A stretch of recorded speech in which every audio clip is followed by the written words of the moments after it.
Dr. Gus Penix, President of the Nicholas County Board of Education. I'd like to call this regularly scheduled meeting of the board to order at this time. Would you please rise and join the board in a moment of silent reflection? It gives us opportunity to reflect on those things for which we have to be thankful, but also to clear our hearts and minds for the business we want to consider here this evening. In addition to that, I'd like to ask that you take this opportunity to reflect on the life of our chemistry teacher at Nicholas County High School who passed away this weekend, Mark Shiflett, and the many lives of students that he impacted over the years. And also, please remember his family and the students at Nicholas County High School as they mourn his passing. So, a moment of silent reflection, please.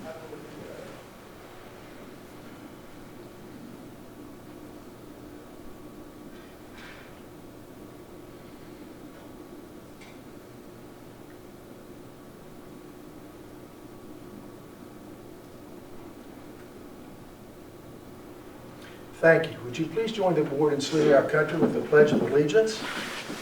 I pledge allegiance to the flag of the United States of America and to the republic for which it stands, one nation, under God, indivisible, with liberty and justice for all. Thank you. You may be seated.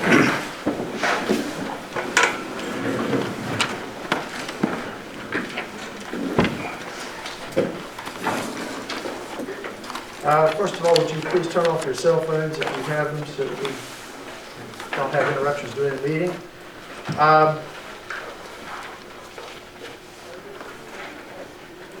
Item 3 on this evening's agenda is to approve the minutes of meetings held on February the 1st and the 9th of 2021. Board members, you've received those electronically, and so are there any questions in regard to the minutes for the meetings held on February the 1st and the 9th of 2021? Hearing none, is there a motion to approve the minutes for meetings held on February the 1st and February the 9th, 2021 as presented? So moved. Mr. Amick moves. Is there a second to the motion? Second. Mr. Berry seconds. Any further discussion in regards to the minutes for meetings held on February the 1st and February the 9th? Hearing none, all those in favor of the motion signify by saying aye. Aye. Those opposed, like sign. Madam Secretary, motion I was passes. trying to catch you after the board meeting. Who's that? Something critical.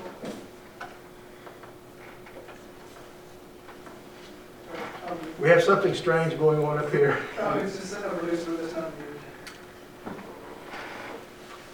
May we go on? Thank you.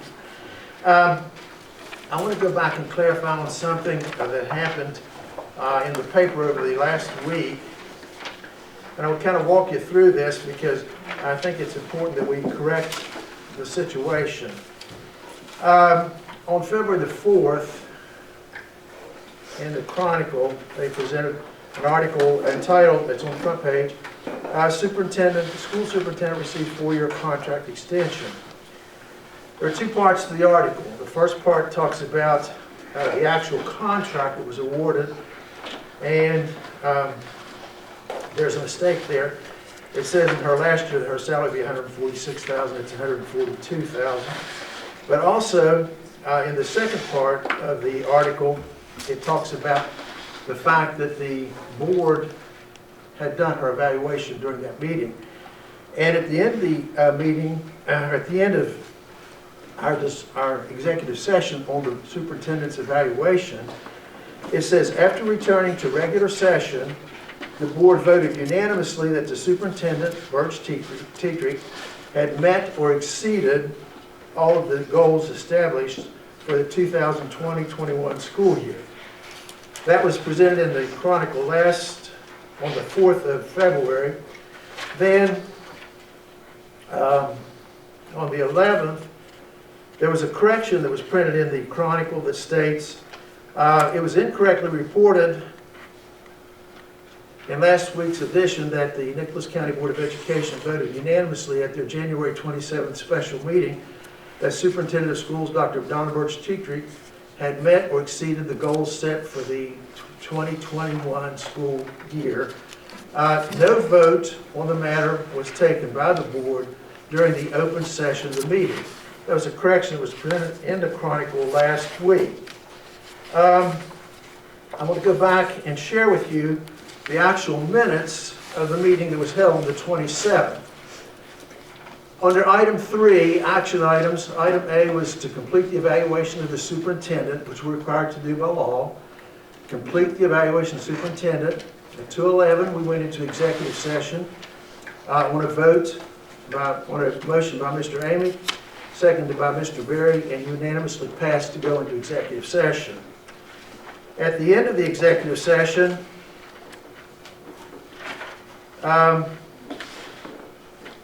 Mr. Berry moved to close the executive session and return to regular session. The motion was seconded by Mrs. Kaufman and carried unanimously, and it ended at 4:03 p.m. No action was taken while in executive session. Board president, Dr. Gus Penix, announced that the superintendent met and exceeded all goals and standards. Upon motion by Mr. Fred Amick, seconded by Mrs. Libby Kaufman, the board unanimously accepted the results of the evaluation. So the correction that was in the paper was inaccurate.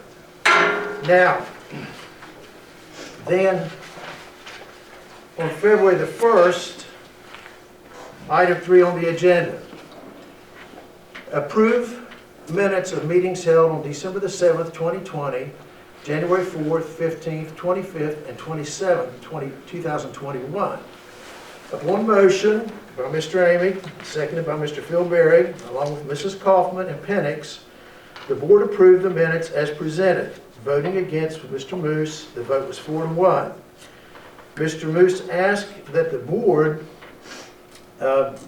to re-vote on the minutes and pull the December 7th minutes out to vote separately. Mr. Amick made the motion to reconsider the previous vote and to separate the December 7th minutes from the January minutes. The motion seconded by Mr.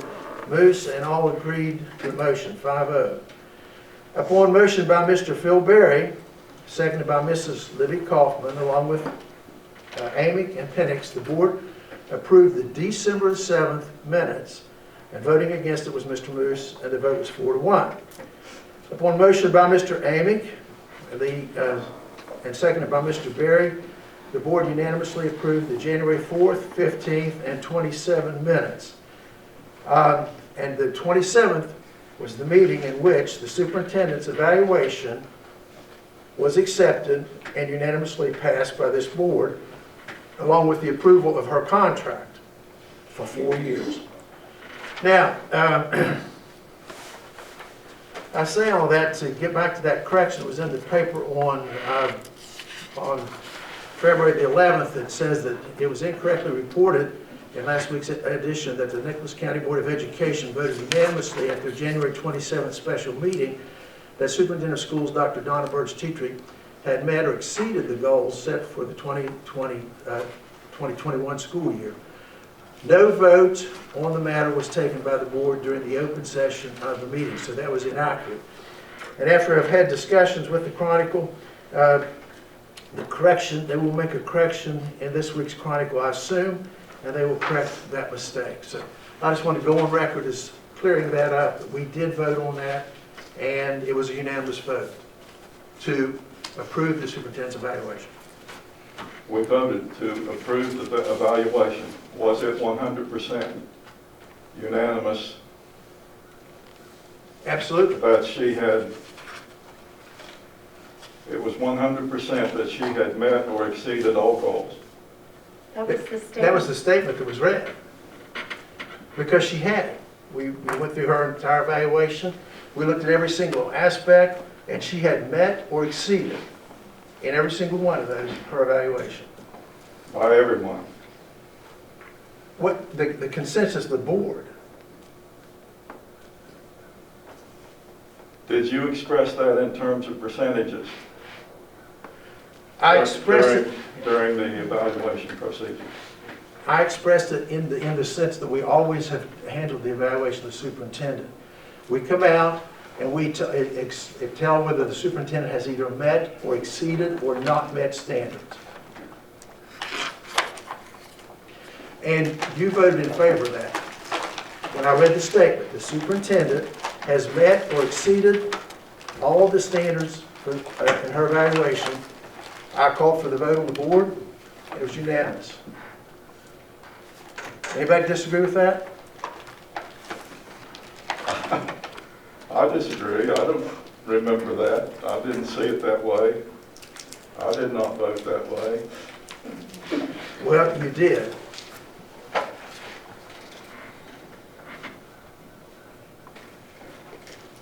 Did 100% of the people on this board say that the superintendent met or exceeded all categories? That's my question. Did 100% of the people on this board say that the superintendent met or exceeded?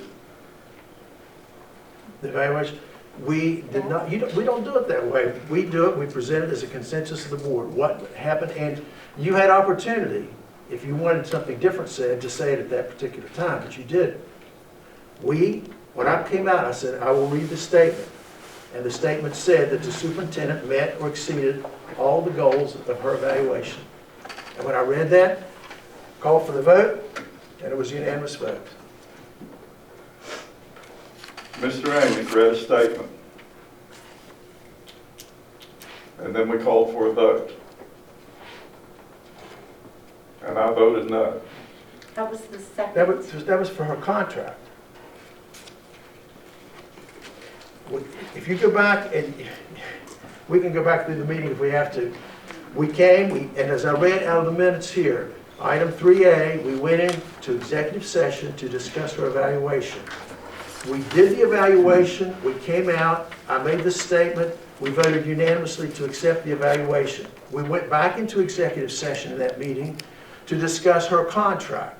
We discussed the length of her contract and the salary of her contract. We came back out, we made a determination of what that would be, and 4 of us voted in favor and you voted against. That's what you voted against. What was the date of that, the minutes? January The 27th. minutes that said that we came back into regular session and had a January another vote? 27th. January 27th. 20? 27th. That was the day we went over the evaluation. Right, we went over the evaluation first, and then we went over, Do the rest of you remember it that way? Yeah, we voted on a consensus as a board. We didn't vote on the individual. Now, you may be thinking, Roy, when we were in executive session, that we discussed different things. And I remember you saying, well, I don't even know if I should say it was in executive session. Well, and I would also just remind the board that this is a personnel matter, so there is some confidentiality that applies, so. Well, it's already been in the paper and in the minutes. Why would it be confidential? because it's her evaluation. What was in the paper was the overall result of that evaluation, not individual items or comments from individual board members. That's correct, and that's the way we present it. Well, I object to it. It's stating unanimously because it was not unanimous. Most certainly You was. cannot go back, we've been through this 3 or 4 times today, you cannot go back and change the facts of the minutes. The vote was taken, we came out, the statement was read, and we took a vote, and it was a unanimous vote by this board. Is that correct? That is correct, You have sir. the copies of the meeting that how it occurred? That's exactly how it occurred. And you also asked twice if there was any discussion before that vote took place. We can't, now this is the 3rd time we've had questions about the minutes, and the minutes are simply a reflection of what happened in the meeting, and this is exactly what transpired in that meeting. Well, the minutes are only a draft until they're approved. You And you approved them, last that's the week. reason I read that tonight. You approved them unanimously on February the 1st. Not the way I remember it. Well, I can't help that, the facts are the facts, and that's the way, that's just the way it stands. You might be referring to, you might be thinking, Roy, when we voted and you did not concur with the recommendation when we voted. Right. That was the second vote. That was on the contract. And I don't even know how much I better say on, You're probably referring to something that occurred in executive session. Is that what you're doing? Well, we I'm didn't vote in trying not executive to, but I session. might No, you be. Well, I am too. I'm trying not to also. We did not vote, we never voted on anything in executive session, but that was how it transpired. And the paper said, went back, after they had stated it correctly on the 4th, that it says, after returning to regular session, the board voted unanimously that Superintendent Burge Tetrick had met or exceeded all of the goals established for her 2021 school year. We voted unanimously, that was reported. Then the next week, they come out with a correction, and we didn't ask for the correction, and the correction was made, and I called them about making a correction to the correction.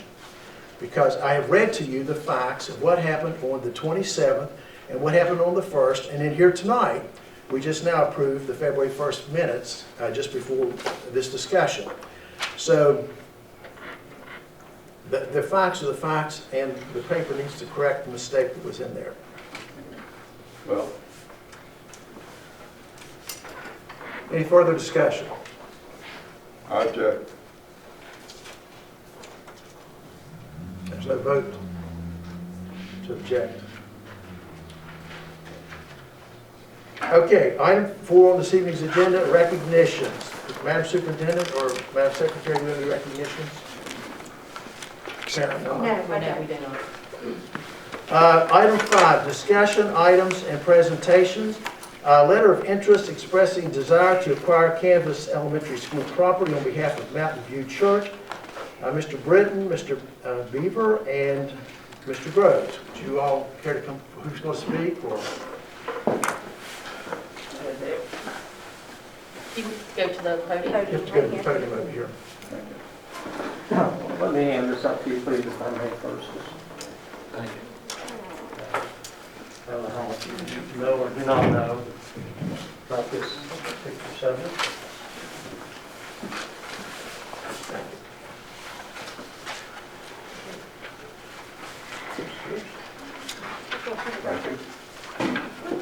you.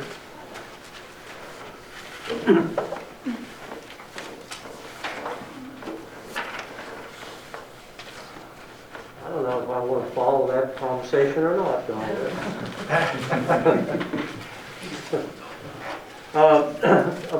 Approximately a week and a half ago or so, we submitted a letter of interest on behalf of Mountain View Church. It's a new church that's been operating in Canvas for approximately a year. And we're looking for a home, and we have had an agreement with the existing lessee on the property to meet in the building. Of course, with COVID, like a lot of things, we have not been meeting. We've been meeting in the parking lot. We've been having services outside, but we have asked the board to consider, if they would, the letter of interest indicated we wanted to purchase the entire property, and that is a possibility. I understand it has to go to auction and all that, but we would be interested in the entire project, the entire property. So I tried to identify what I thought were possibly 4 or 5 options that the board would have to look in considering our request. And I've attached maps to the back of this that would identify with each of those options. And of course, the first one would be to auction off the entire property.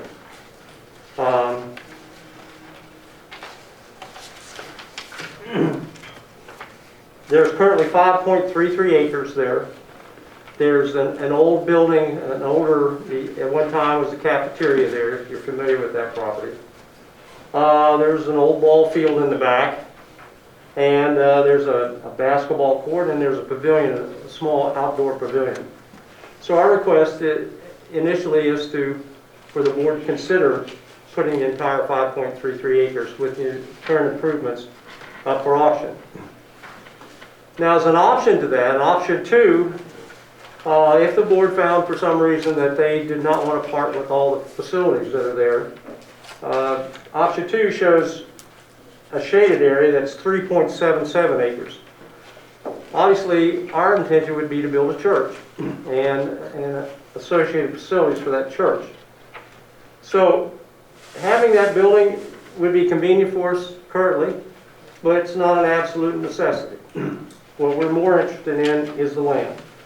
So that's, option 2 is 3.77 acres. If you look at option 3, it's saying, okay, well, the board would like to keep more of that land than that. So we said we basically split the property in two, and that is reflected there with the 2.7 acres. Option 4 is smaller still, and it basically leaves all of the building, all the parking area, all the current recreational facilities behind it, the ball field, the basketball court, and the pavilion, and indicates 1.23 acres there in front. And if you've driven by the Canvas Elementary property, that 1.23 acres is basically the area, if you're standing there looking at it, it's to the right. And then, of course, the last option is the board decides they don't want to part with any of their property or land and chooses not to sell anything or put up anything for auction.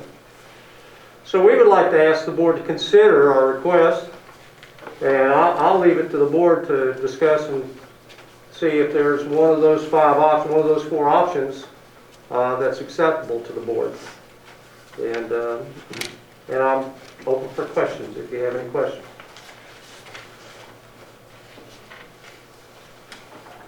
Are the Royaltons still using the building?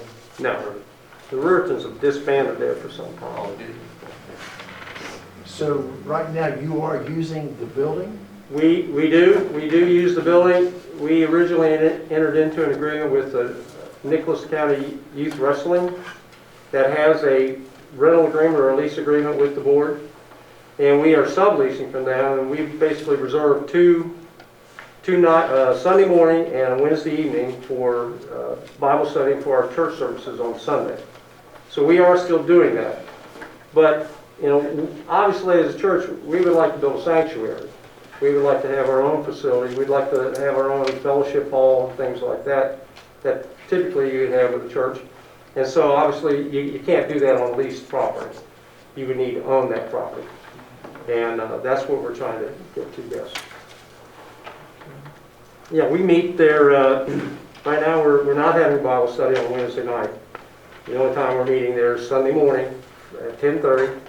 And like I said, all through this COVID experience, we've been meeting outside the parking lot. We have a FM radio transmitter. When you pull in the parking lot, you turn your radio on. And when the weather was better, our pastor would actually preach outside. But now the weather's bad. He is preaching inside via Facebook. And so we're still transmitting outside so people can still come and listen to the service. Just to give you some background, we currently have 47 members in our church. Typically on a Sunday before COVID, we were usually sitting about 60. And because we're a relatively new church, you know, we'd expect that to grow in the Canvas area over time. So that's where we're at. I think I spoke to the superintendent about going forward. Obviously, we would want to see an appraisal. We would get our own appraisal done to see what it's worth. Depending on what option the board would choose, we would get an appraisal for that. And it's my understanding that if it were to be auctioned, that your appraisal would be the starting, to basically be the reserve on any auction that would take place. And we understand that. And currently, you're leasing that from the Nicholas Wrestling Yes, organization, or youth organization, or something like the that? Nicholas County Youth Wrestling. Okay. It's a nonprofit organization that the board has got a rental agreement with on that.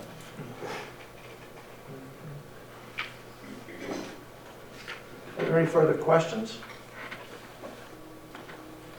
Have there been any issues with the Little Leagues playing there, and then you all have Well, service?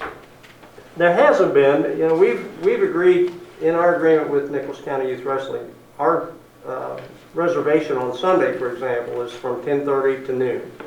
So we're done by noon, and they're not out there before that. you know, it's a little hard to judge because almost the entire time frame of our existence, we've been subject to this COVID pandemic.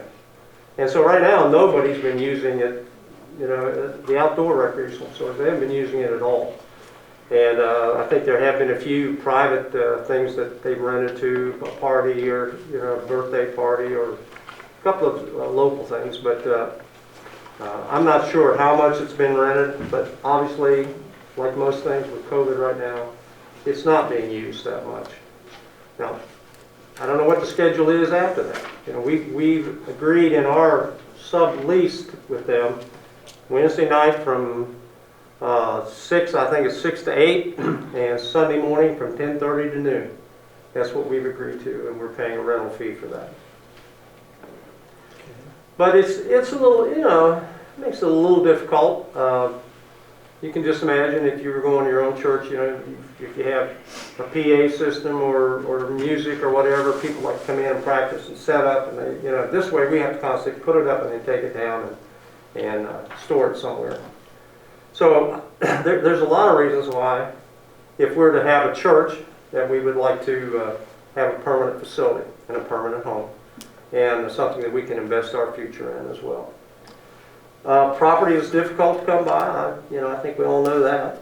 And obviously, we have a certain criteria that we'd like to have for a church as well. You know, we would like to be visible to the public, and when you look at land around, it's not everywhere.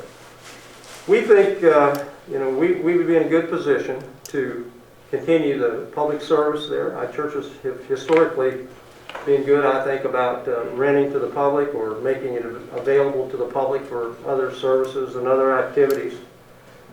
So I don't know that would change much, regardless of who owns it. So that's about really, I would like the board to consider one of these 5 options that they would, and let us know what you think. We will take that into consideration. And Mr. Groves or Mr. Beaver, anything you all want to say? I just want to thank you all for considering this and taking up your time that I know will endeavor some time, because I've been one of them. I'm a superintendent of the church, and I've been all summer looking and trying to find property, and nobody wants to sell property. It's scarce. There's some there, but they want it for some reason. I don't know why, but I just want to thank you all for taking the time to listen to us. What's the length of your lease? How much time? It's I won't say it's a perpetual lease, but it's a continually renewing lease. As long as we give notification, it's basically year to year. Well, I know they have a large area inside there. I've been there to some dinners, some of your ranch dinners or whatever.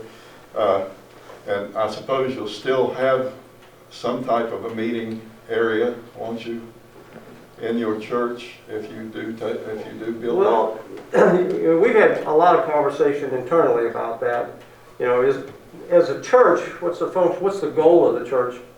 Is it to have a sanctuary, or is it to continue to have an area that where it's a community focus?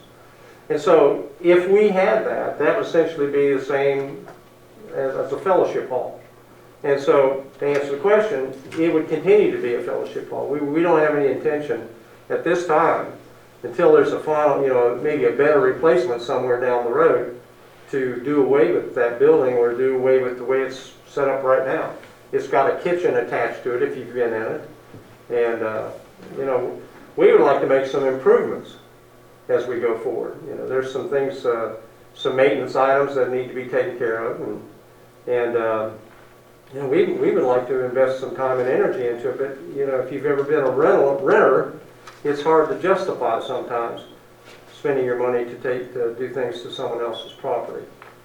A lot of churches too are community-minded and allow other groups to come in and use the facility if it's appropriate. Would you still do that? Oh, yes. Yeah. We think that's one of the foundations for the growth of a church is to keep the community involved. the church that we came from has supported the Scouts and other organizations. We've always been involved with the community. Since I've been there, and that's been close to 20 years now, there's been 4 scouts that got the big badge.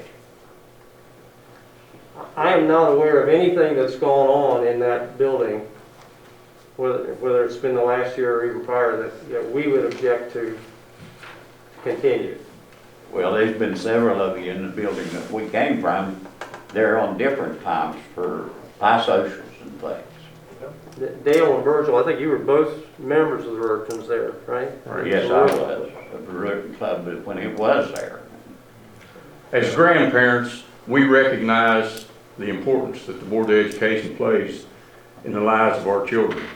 But we also, as a church, recognize that there's a niche that needs to be filled that the Board of Education can't fill, and that's what we're trying to do. We're not looking out for a church to suit Bob or Dale or me. We're getting up in years. We're trying to establish a church that will take care of our children down the road and our grandchildren. And I hope you'll take that into consideration. Yeah, we met last night, and at the time we was meeting last night, there was 2 people probably will see a new church built wherever we do build it. But there was about 4 of us that we don't know. You know. You know, not to take a lot of time here, but we've structured our church a little differently. We've allocated a certain amount of our giving every Sunday that goes to missions. And as a community, we think those mission programs need to be in our community. We think there's a big gap, a big loss from the time the kids get home in the evening and on weekends and things that, plus even some additional support while they're in school. You know, we think there's an opportunity there. And so we've allocated a certain amount of our giving every week goes into a missions program that we think would be helpful not only to us, but to the community and to the school system. We've talked with the principal at the school there at Panther Creek about some opportunities there, and we've just kind of, like everyone with COVID, we've had to stand back and wait. But now that that's hopefully coming to an end, it's our intention to get back re-involved with that. So. Right now, you share it with the wrestling group, or? Yeah. Okay. Is that a county, is that a school associated? Well, it hasn't been, but, you know, that may change. I think you all need to talk about that. I think you've got something on your agenda that might look at that a little differently. I want to thank Dr. Tetrick. I walked into her office 8 or 9 months ago, and we had a conversation about this, and you know, at that time, we didn't feel like we had thoroughly explored other options in the community for property. And so we've spent the last 9 months basically looking for other opportunities and other options. And you know, we've come up empty-handed. So we're coming back to the board, and we're trying to formalize this at that point. So I want to thank you for your quick response. She's called me back a couple of times when you know, she probably didn't know who I was, and I understand that. Complete strangers, you know, but she's been good about that, and I appreciate that. And we certainly thank the board for taking the time to consider this. Are there any other questions for Mr. Britton or Mr. Beaver or Mr. Rose? We will take this into consideration, and our superintendent will get back to you when we make a determination of some sort, and she'll get back with you. Thank you. Thank you. Again, I want to thank all of you. Yes, thank you, sir. Thank you. Item B under number 5 is Cherry River Elementary mascot collar change. Mrs. Young, would you care to come to the podium?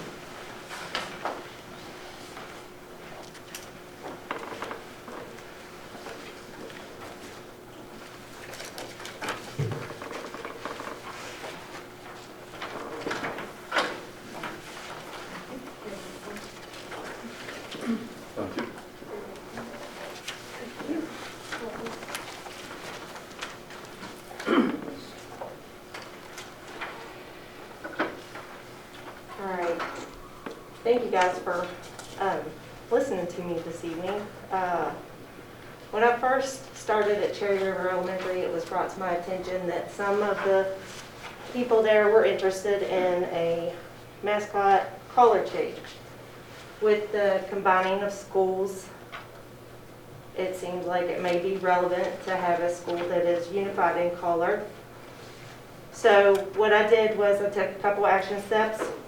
I put surveys out, first to my staff, because I felt they needed to be on board for this before I moved any further. And then I did a student survey, then a community survey. I posted on the Cherry River Facebook group page, which is a private. Last year, that what we had was private. They had to be approved to get into the Facebook group. And I opened up a computer lab on a family engagement night and had this link up for the survey for them to take it. And I also offered it to others via email if they were interested. I come back around after all of that, school closure, COVID, created a mess. Started back off this year. I put the survey, the community survey, back out to the public, again on my Facebook page this time, which is a public page. And I also put it on my Class Dojo, which we've established within the school, which goes to all of the parents of the kids within my school. The next page, if you look, we have some results of the survey. So the staff, question 1, it goes on to define what I was proposing to everyone. The mascot for Cherry River Elementary as of right now is Cardinals, and our colors are red and black. The new mascot that I'm proposing is the Little Jacks, and the colors to be orange and black. They had no, yes, undecided, and I do not have an opinion. So if you look at the staff results, our staff were in favor of, with the majority saying yes, the other ones were undecided or they did not know or have an opinion. Moved on to the students, and the students, we had 92 that said yes, 50 that said no, 8 that was undecided, and 8 that did not have an opinion. And of course, it was a challenge getting some of the little ones to take this survey. We had to read it to them. For the community one last year, we had 22 that were in favor in the community, 9 that said no, 5 that was undecided, and 5 that did not have an opinion. And if you look right underneath the community, it says, how are you a part of the community? They had several different things, and they could check all that applied. So if they were a parent, they checked parent, grandparent, a future grandparent, lives in Cherry River Elementary District, a business owner, works in the elementary district, or none of the above. Of course, you can see it's color-coded how that panned out. I did the survey again this year, and we've had strictly yes and no this time. We had 26 that were in favor and 14 that were not in favor of it. And then again, you can see, what parts of the community, parents, it's mostly parents or guardians of students that took the survey. But you can see we've got a little bit of everybody. And then I attached where I had posted it on Class Dojo with the link, and I attached where I had posted it on the Facebook page. The next thing that you're going to see is the actual survey. I attached copies of the survey and the questions of the survey for each one, because there were 4 surveys that went out. So I attached the questions that the staff seen, that the students seen, and then the questions that the community ones seen.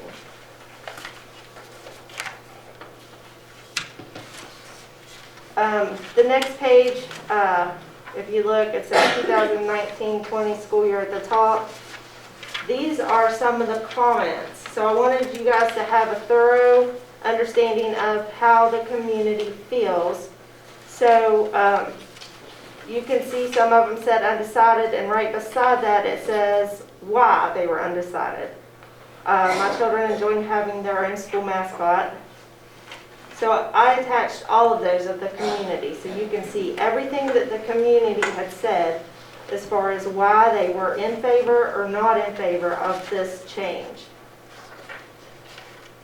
And then when I did the community survey again this year, I also attached the responses for this year's community survey. So you can see all of their comments, how they feel. I can get you, if you needed the staff one or if you needed the students, I could get you those comments as well. But I thought you would be really interested in how the community responded. So, you guys have any questions?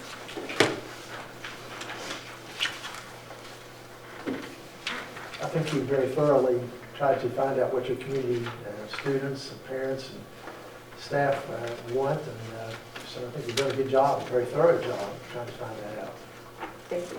So your recommendation is to change it to orange and black? That is White? the majority in all of the surveys. The majority was in favor of the change, the mascot change and the collar change. I didn't take the survey. I'm neutral in it. I can change it, which there's benefits to changing it. If you have a kid in middle school and you're ordering clothing for it, if you order the same colors from elementary up, then you don't have to buy a huge amount of supportive clothes, which we as parents do anyway, so. But, I mean, I'm neutral. I am recommending though, because of what the community, what the staff, what the students have voted in majority for, was the change. So, and their consensus was orange and black Little Bears. Little Jacks. Little Jacks. Jacks, yeah. Yeah, Who initiated this? I did. Any other questions for Mrs. Young in regard to this request? Now, Mrs. Young, this is tonight it's here as a discussion item. Yes. If you're asking for board approval, we have to put it on the next agenda because I put it under action. So, Right. personally, I think you've done your homework, and that's a decision I think for that community to make in regard to their schools. So that's just how I feel about it. How strong are some of these people would say, no, I'm not for the mascot change or collar. I love that we are the nest, and I like that we are different. Are they really strong feeling about that, or? I'm sure they are. I mean, there's some teachers that have been there long term, of course their parents as well. And there's some community that's been in the community for a long time, and they love their Cardinals. They love that, you know, the colors are different. They love being unique, and I'm sure that they are strong in their opinions. Did you say you initiated that because there was conversation about that when you arrived Yes. there? Okay, I wanted to make sure that was. Dawn, is the color patterns throughout the building going the same patterns going to go throughout the building, colors that are used? That's not been decided. I know that it actually is really good timing. For some reason, I thought that was on for action as well. I'm not sure what happened.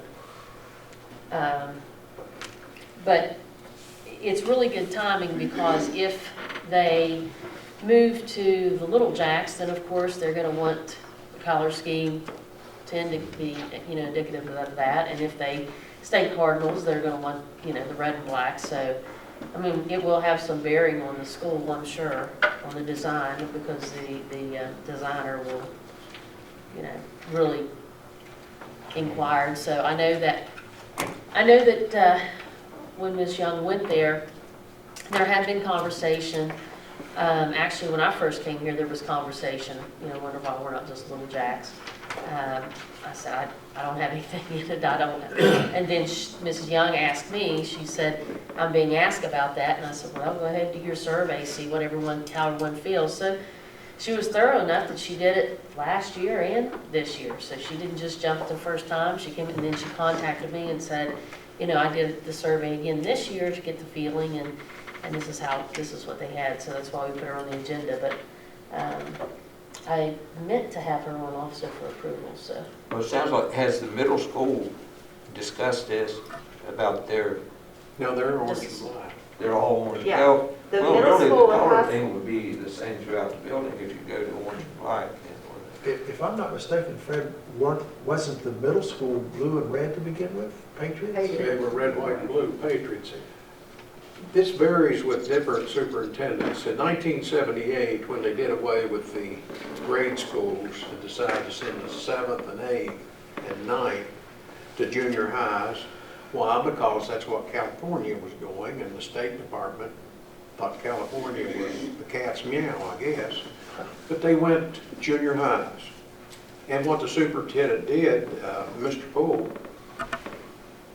he asked each one of the feeder schools to vote what they wanted to be at the 2 new junior highs, Summersville Junior High and Ridgewood Junior High. And it came down to each school. Ridgewood wanted to be orange and black. Nettie and Levacy wanted the Thundering Herd green. And Craigsville wanted the Patriots. And they had the numbers. So Beaver and Craigsville went with the Patriots. So since I was the first assistant principal in there, I knew all that. I was wanting them to be Jacks.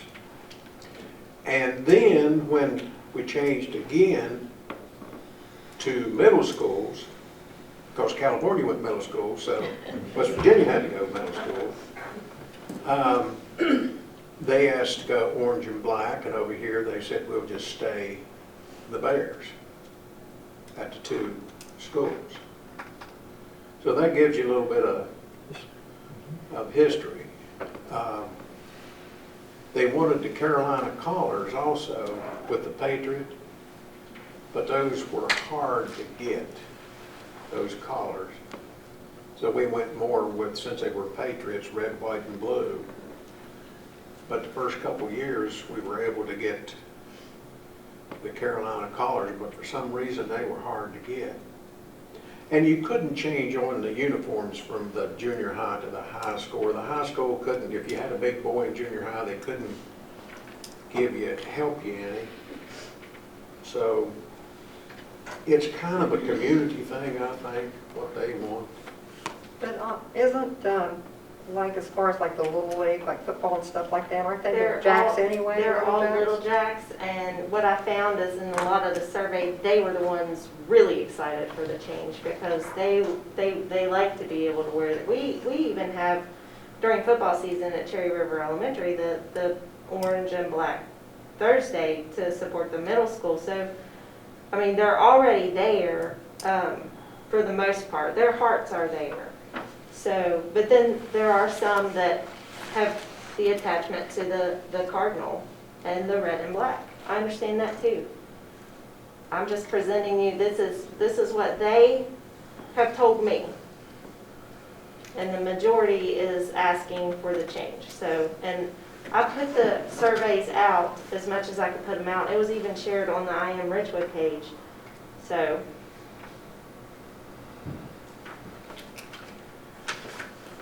Any further questions for Mrs. Young in regard to this? And I'm assuming it'll be on the next agenda. If you don't mind putting it on there for the board to approve it.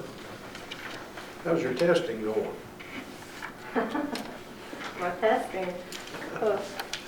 It wasn't happening. We don't want to talk about that. They had great improvement, great gains on the STAR test. Cherry Rivers had great gains when we were looking at the test scores that I showed you on your STAR. She didn't want to talk about it. We don't like testing, we don't like that word right now. Tremendous gains, probably some of the highest in the county. Item C under number 5 on this evening's agenda is update from ZMM. And I'm assuming they're going to join us by Teams. teams.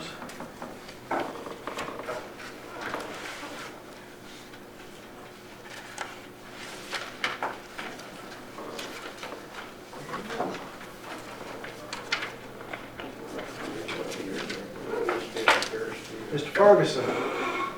Hello. Hello, that is a beautiful painting behind you there. Very powerful. That's better than a white wall. Okay.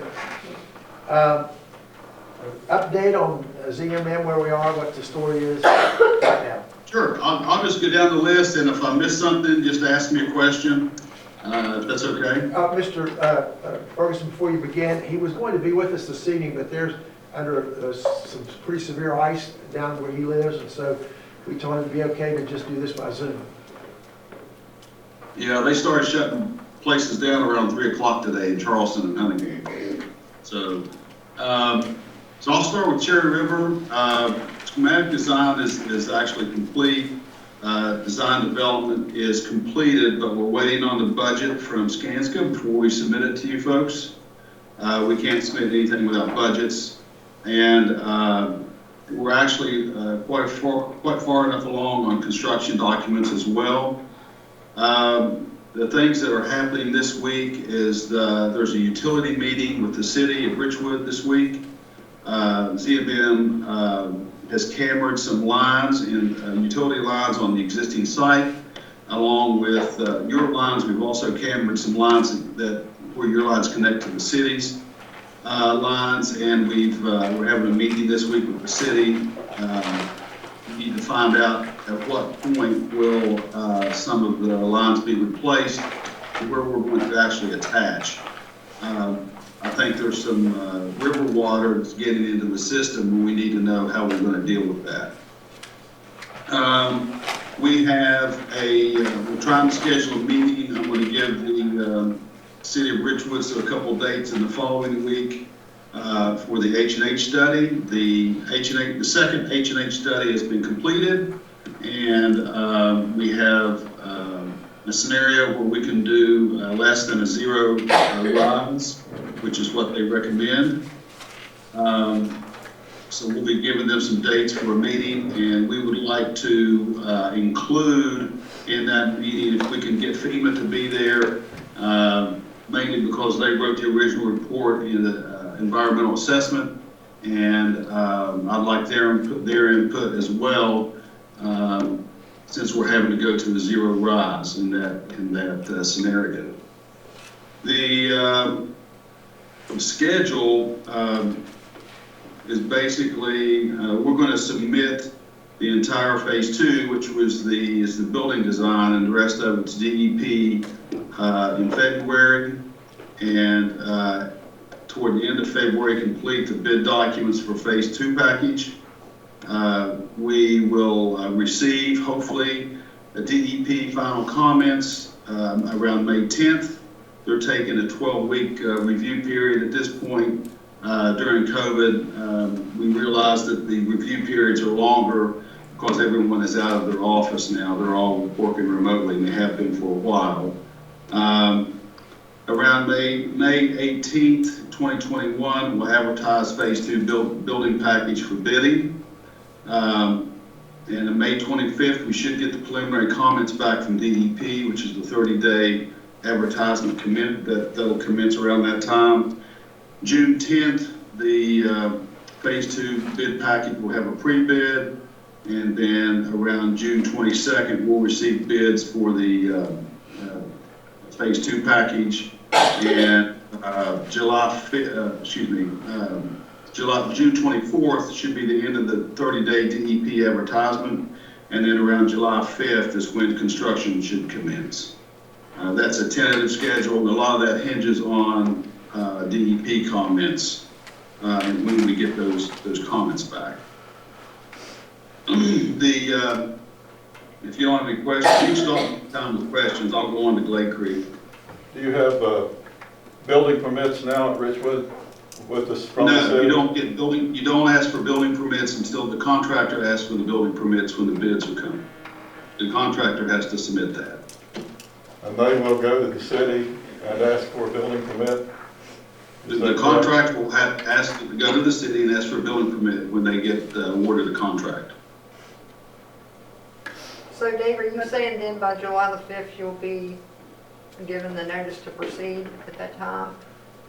By July 5th, we'll have a contractor in hand, and I would say in June, before July 5th. And then the contract, it takes a couple weeks to get contract signed and out to everybody. And we're hoping by July 5th, we'll get the final approval and permit from DEP. You can't really start construction until you get their approval and permit. And then the contractor can mobilize and get a building permit from the city.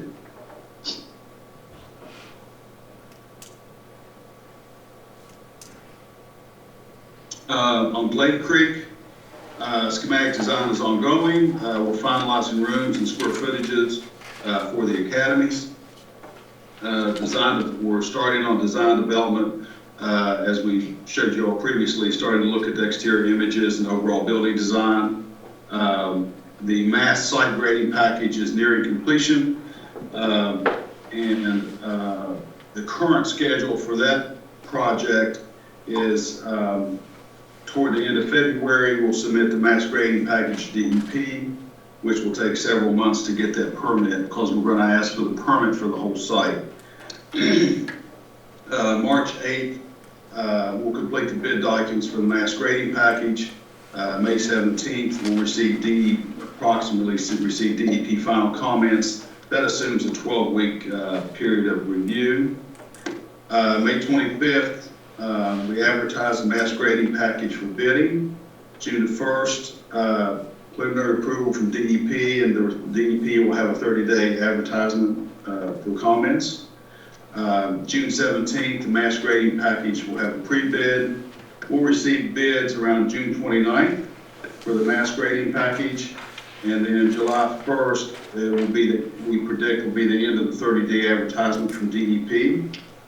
Around July 10th, we should have received final approval and permit from DEP, and we should be able to commence construction on the mass grading package.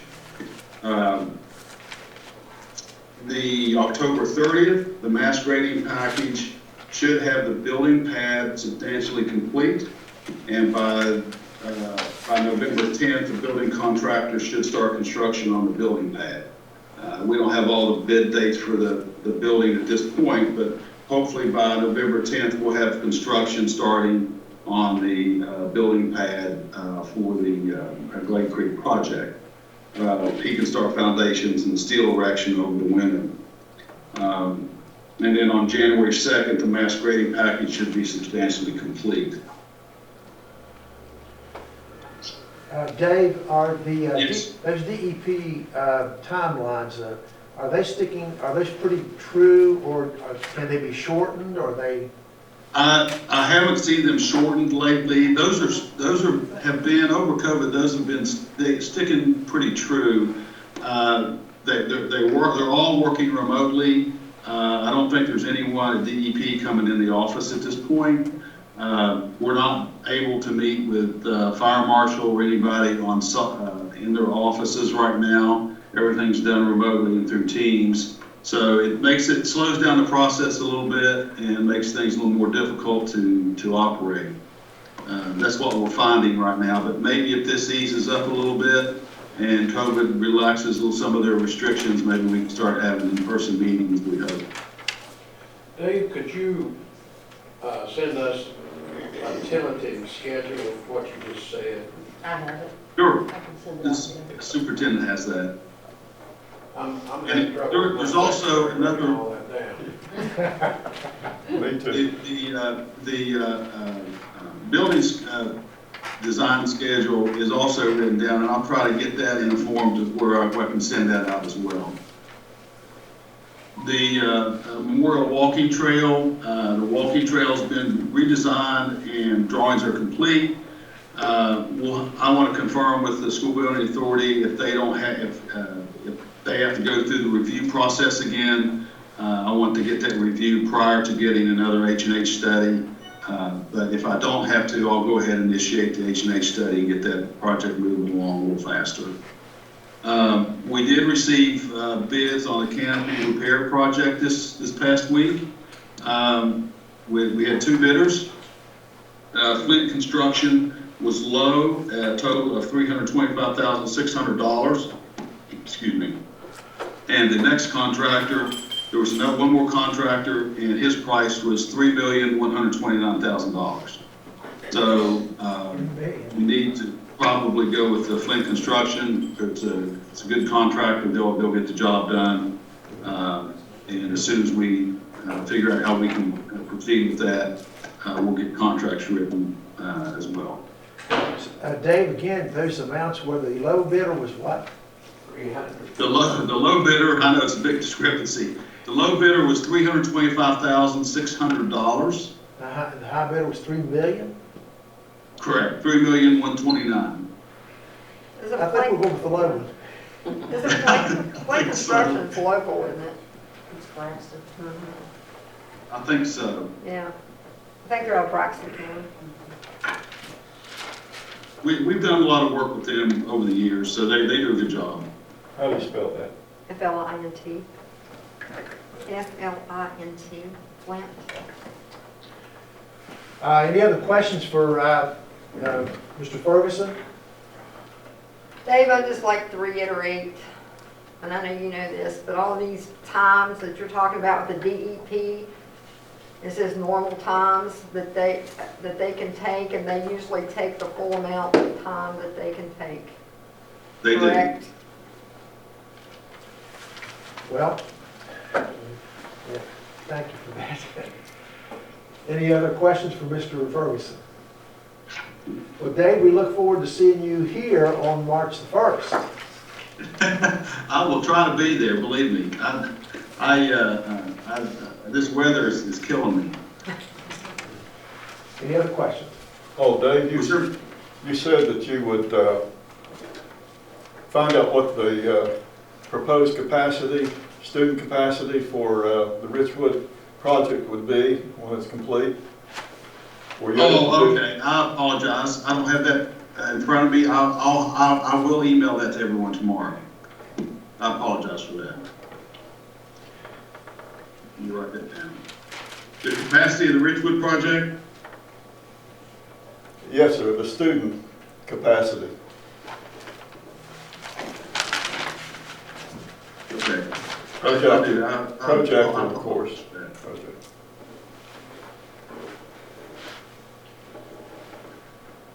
Okay. Is there any questions? Was there a question about a change order or something? No, we were, I think Kevin's going to address that, the change order on the contract. Yeah, we Right. were curious what the length of the drainage culvert's going to be. I know there's 178 lineal feet of 36-inch pipe, and the remainder of I don't know if you have the backup or not, but the remainder of the cost is, not counting the labor, of course, was the 48-inch pipe, which is used as chambers. And what DEP, this was when we first got this reviewed, right when COVID hit, and they started working remotely. It took them a long time to review this project, and we went ahead and awarded the contract prior to them finishing the review. What they did was they wanted us to create a holding area for the stormwater prior to the water getting into the river. Normally, you can just dump stormwater right into the river, but they wanted us to hold it. So that was kind of rare, and that's why we had to add this, this holding system of a series of larger pipes instead of tanks to hold the water before it goes to the stream. Dave, is that why they had created a large trench around the parking lot? Was that to catch part of that water also? I don't know what I know someone asked me last time, and I was waiting on an answer from the contractor, and I had not received an answer yet as why they had a trench. I'd have to look at pictures of it to see. But I know that the piping is underneath a lot of the parking, Underneath the pavement. underneath the pavement. Dave, this is the contract that increased by $249,000, is that correct? That's correct. And this is out of the project, of course FEMA's paying for this. Right, it's out of project funds. Any other questions for Mr. Ferguson? And most of that increase is because of the additional preparation that has to be made for the water runoff, is that correct? It's all about that whole cost is about creating a holding area for the stormwater before it gets to the river. Right, okay, thank you. Any other questions for Mr. Ferguson? Mr. Ferguson, thank you for being with us this evening. And again, we look forward to seeing you on March the 1st here in person. I'll be there. Thank you. Have a good evening. All right, thank you all. Item C, actually, we just covered the $249,000 contract. Mr. Hess, you want to come up to talk if there are any further questions from any other board members? And the other contract was for about $2,500, I think, change order. Yes. You all are surrounded by a pile of dirt, aren't you, Mrs. Young? Yes. You can't hardly see the building for the dirt. Yeah, they can't even use that entrance, they have to go all the way around the building. And I said, where they have that big trench down the side of the street there, that's where they want to put that large pipe, I'm assuming. I'm sorry. Where they have a trench down the street there, you can't use the street, or the tent or gym down. I actually don't know where they're gonna put the retention pipe. Is it, I assume it's on that side of the building. The water was drained around the back of the building and then in culverts down to the river. So in that area somewhere, I would assume that is where these retention piping is gonna be. That street's blocked off. Yeah. I guess all your loading and unloading has to be on the upper end, is that correct, student Yeah. buses? We get off at RMS entrance. The For kids- both elementary No, the path and- still comes in. There's a path for us. For both schools? Huh? For both schools? For Yeah. elementary and middle?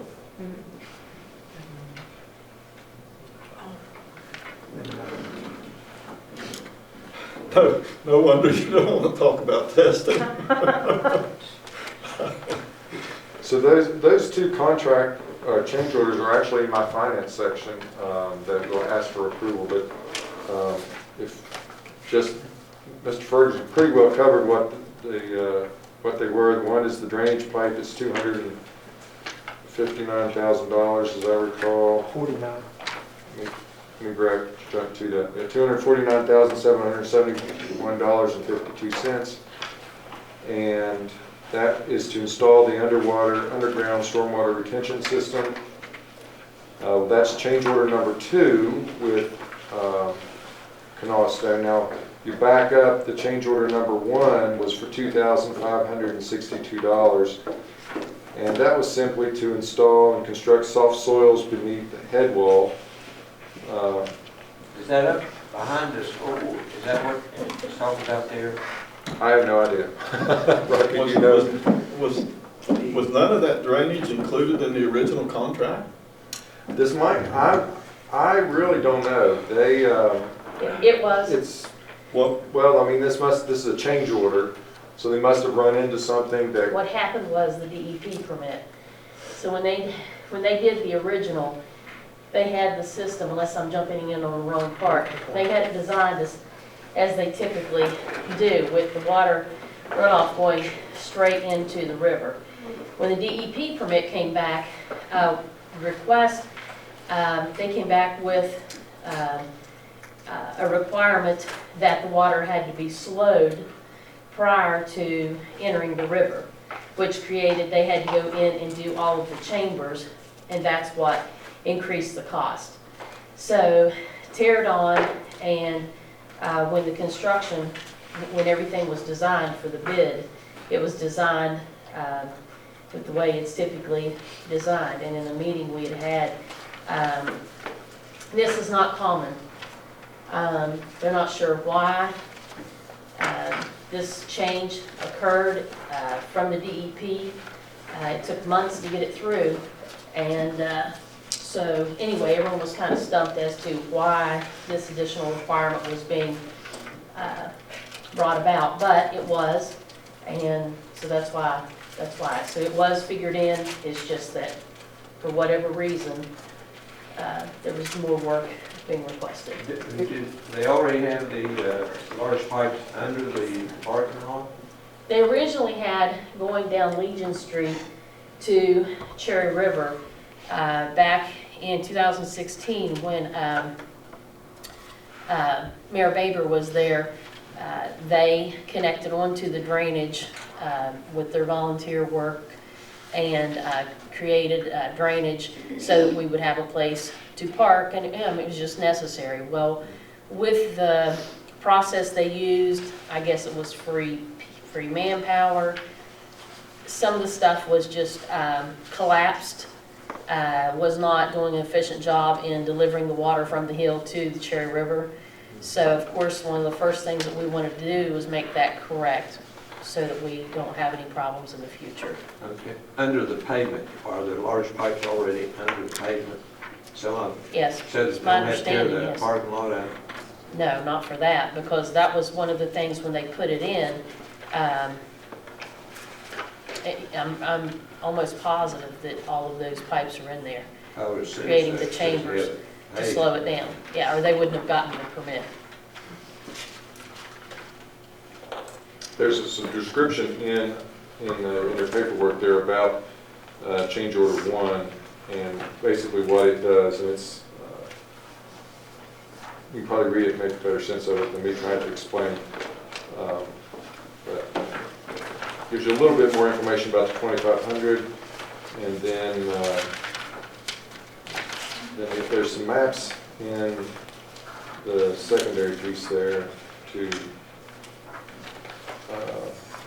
again, they're very tough to see, but as Dr. Teacher said, it's all about getting that water slowed before it goes into the river. It kind of looks like those pipes are going empty into that big trench around it and then drain down into the... I think it's coming from through the one head wall where it's going out. I'm not sure about the trench. I had asked about that. I guess he's still waiting for the answer on how that's going to be handled. But I do know that that's how the piping system was created, was definitely to slow down the water before it entered the Cherry. And this is the change order to do that, so I would question that the work has not started on that change. And that may be on the outside part, maybe in addition to it. Probably would have been good to have asked Dave about the particulars. So that could be from the trench that you're talking about. That may be the addition. Maybe that is the way the water will be delivered into the river now. Well, they have some spillways coming out of it, I think one on each side. And they already have the big stone wrapped into it. But they don't have any stone in the trench, so I don't know if they just haven't got to it. That could be. It says they're going to use a 48-inch by 36-inch stormwater retention system. That's not very big, is it? I mean, I can't... 178 feet long though, isn't it? Yeah, 4 feet by 3. Well, that's the inside of it, I believe, and then he says 115 feet or 174 feet long. 178. 178 feet Well, long at that size. There's 4 or 5 of them though, aren't there? Well, there are 3 catch basins, and then sediment traps, silt fence. So that's probably where that $250,000 is coming in. There may be some of it where it's coming off of Legion Street. They did have to do some redesigning there and make a higher wall than they'd originally planned with the silt. I'm not really sure of the difference, but. You should have kept Dave on the line. Yeah, but, I mean, we can call him back and then we can ask him to join back in if we want to ask questions. Y'all want to do that? Y'all want to do it? We can do it right now sometime. They got something going on down the street there, because they got a big hole all the way down. I assume we're gonna put a big pipe in there. Yeah. Chris, can you see if you can get him back on there? Yeah, I'm texting him. Okay. We can ask the question, but with any project, you're gonna face change orders. I don't care Yes. how big or how small, you're gonna have change orders once you get into the project. Most of the time, it's unforeseen stuff that didn't, we get it, a lot of times, when we built Valley River, we ran into bad soil. And so there's change orders to repair the road and for foundations. And so it's just those things that cannot be determined months in advance until you actually dig and get into it. I think it took 6 or 8 months to haul in and pack in the sand and clay and whatever we needed to build that up with. Took a while, yeah. Part of the road is actually the road down probably the eastern side of that school is a mixture of dirt and mortar, just because there wasn't enough to stabilize the roadway. It's basically a concrete road down through there. Yeah, change orders are inevitable, unfortunately. Yeah, I know when I went to school there, they had trouble with the septic coming up on the playground constantly. Yeah, we dug that septic up. After that, yeah, a long time after I was there. There's lots of things came out of the ground there. We found a septic system and a well, it seems like. I'm not sure. There's lots of things. Yeah, it's hard to tell what was there. Which site are you referring to, Mr. Berry? The Craigsville site. Oh, okay. You want to join us? He was going to try. He was going to try to log back in. Might have gone home. Have to run back. He's already home.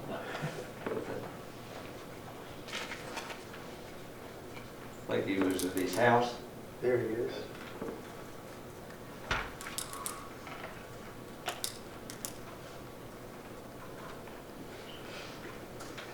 Can you get him?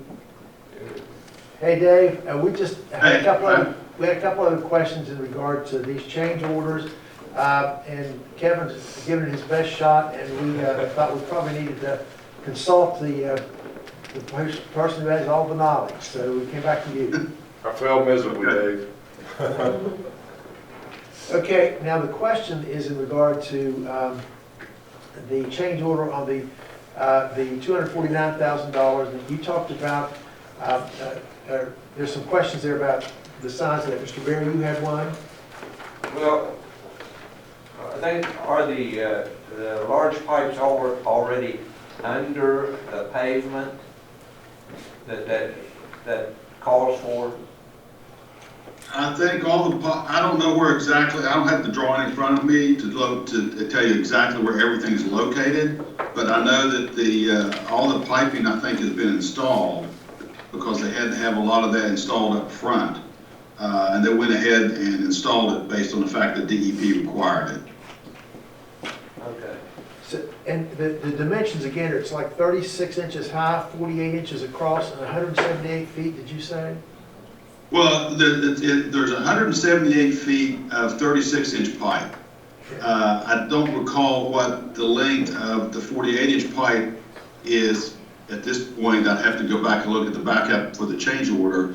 But the 48-inch pipe is spaced intermittently to hold the water and retain it and let it slowly get to the river rather than having it just dump into the river. That's the whole point of the holding and retention piping. Here it is, 48-inch stormwater detention system, page 1. But, I mean, I don't know what that is. Is that 48 by 48 and a hole? No, it's a 48-inch diameter pipe. I don't have the change order in front of me, or else I could look and see if it has a length, if there's a specific length. No. But I know there's quite a bit of it because we're holding a lot of water prior, so it won't get to the river. No, it just has quantity 1. It doesn't have 178 like the 36-inch. It just says quantity one, $157,355 and change.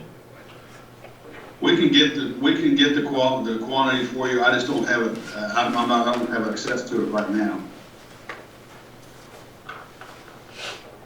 And they should have required, they should have included that in their backup. That's the only issue we've had with the contractors getting their backup to us. But I know we went back and forth with it to get this cost. Any other questions for Dave in regard to this? I can get those links specifically for you tomorrow, I just don't have the ability to do it right now. Well, that might be nice if you could get that Okay. to the superintendent tomorrow, but are there any other questions about either one of these two change orders?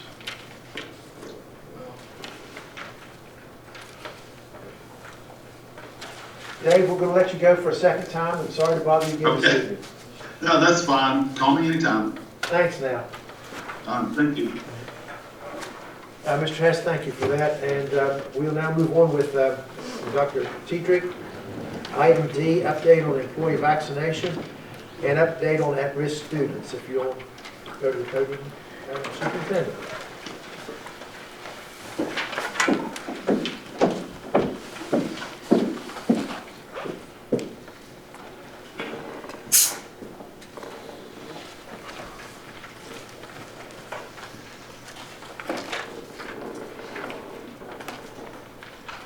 Our vaccinations, as of February 26th, we will have fully vaccinated 275 employees. We do have 110 still waiting for vaccinations, mostly under 50, and several of these individuals have been added after the initial request. So after the February 26th date, all employees will register through the state vaccinate.wv.gov site, and there's a section that you identify your occupation, and they're supposed to prioritize individuals. So the remaining individuals who need vaccinated will be going through the state to get that done. We will no longer be getting those or running those clinics through the school per the Department of Ed. I hate to reiterate, but 275 fully vaccinated. Yes. And we have 110 that are waiting, and those are mostly under 50. Yes, mostly under 50, and many of those individuals have been added, like, as of recent. And we don't have any right now that are in between the first and second dose. Yes, we do. We do, so. Yes. But the 26th, they'll be completed. Well, the 26th will have 275 fully completed. The 110, some could have already had their first. Okay.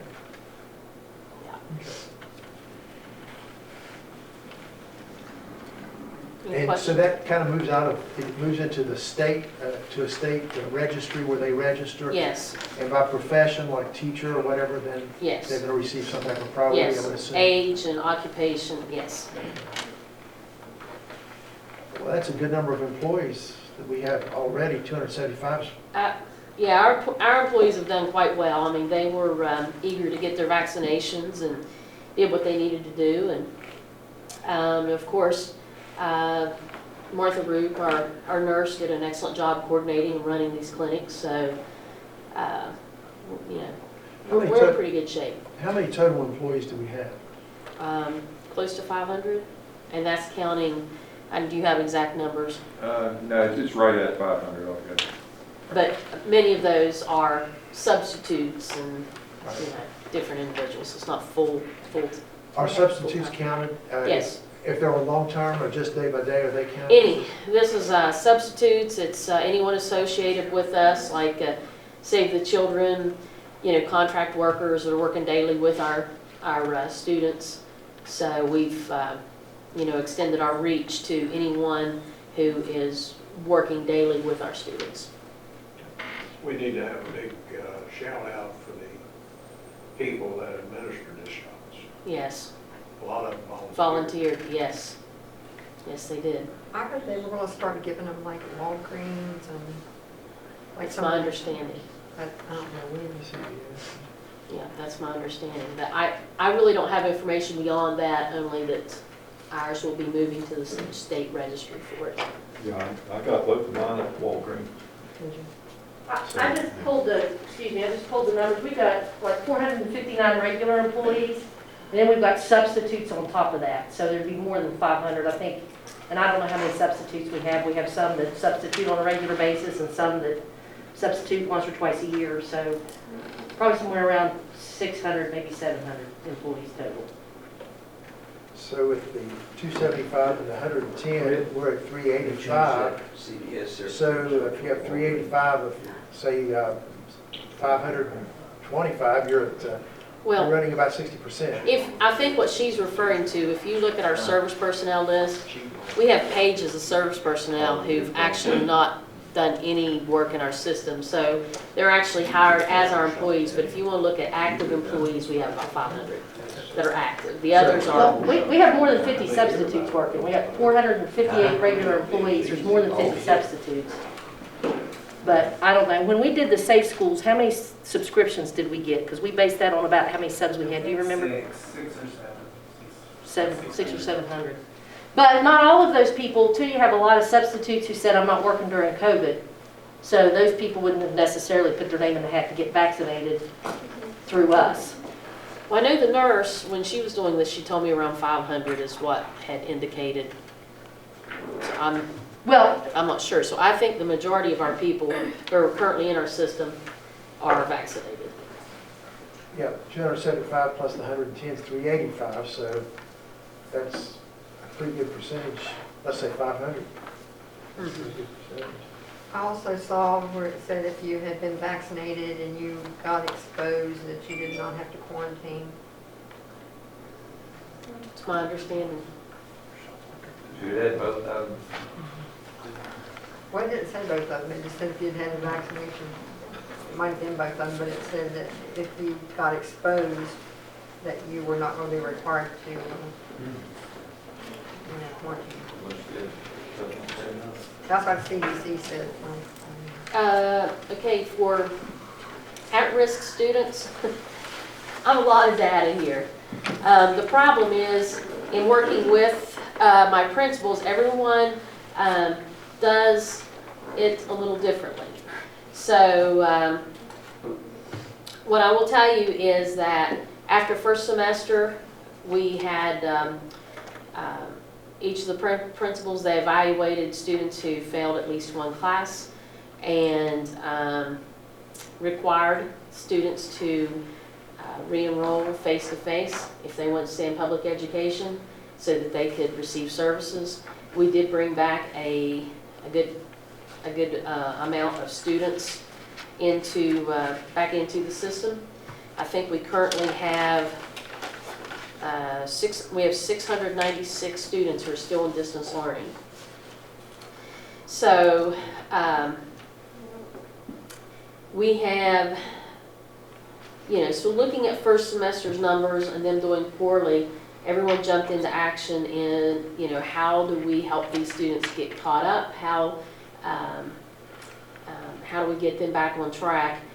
And one of the things that we've done is we've worked on getting, credit recovery second semester. So students are actually enrolling in credit recovery and doing that work while they are face-to-face for second semester. We're working closely with students who are in jeopardy of not being able to graduate on time.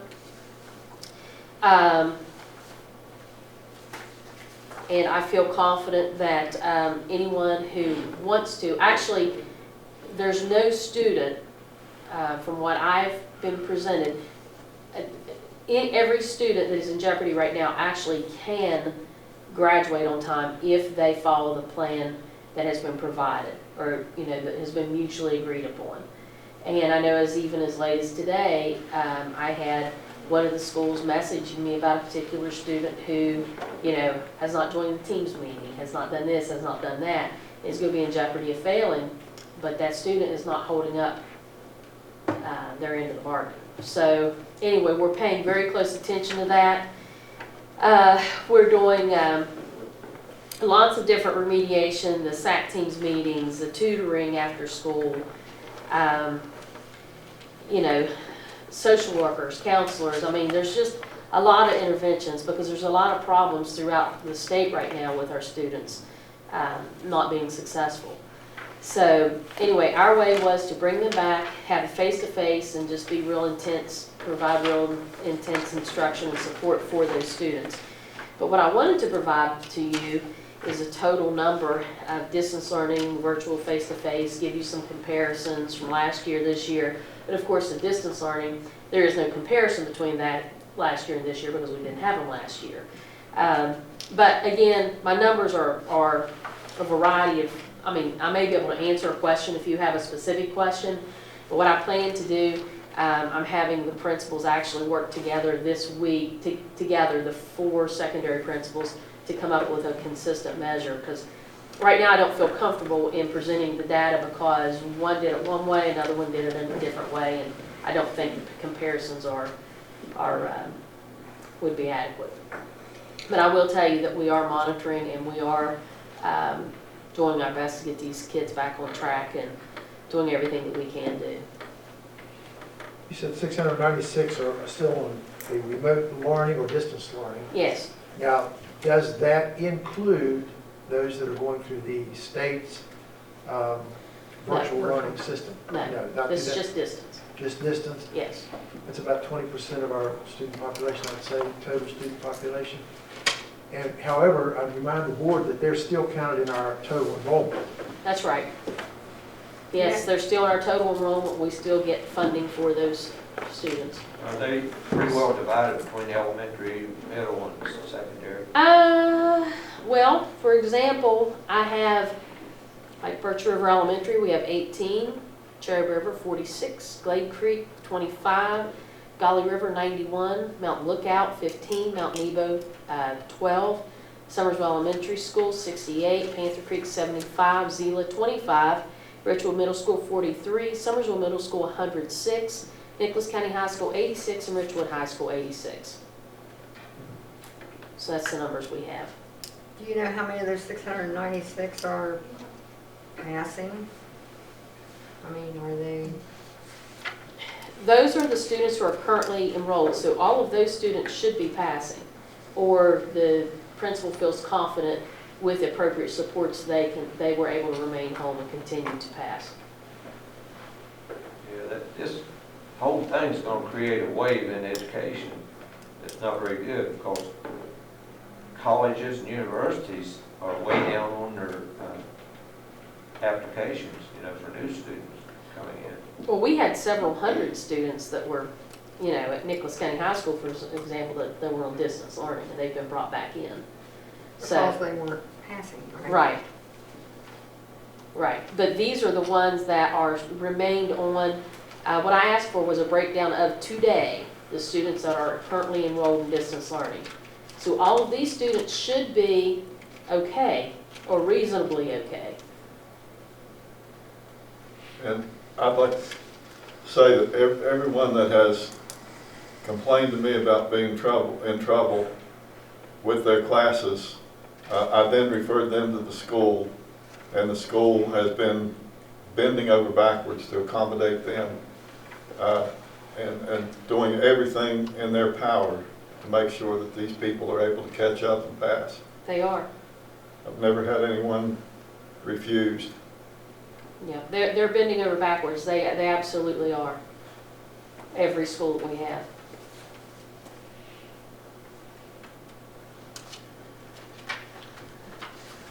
I think that if we, looking in the future, we're going to have several years where we're going to have to catch up from what we've lost over these last 9, 10 months, 11 months now. So I would refer to Mr. Nichols or Ms. Young.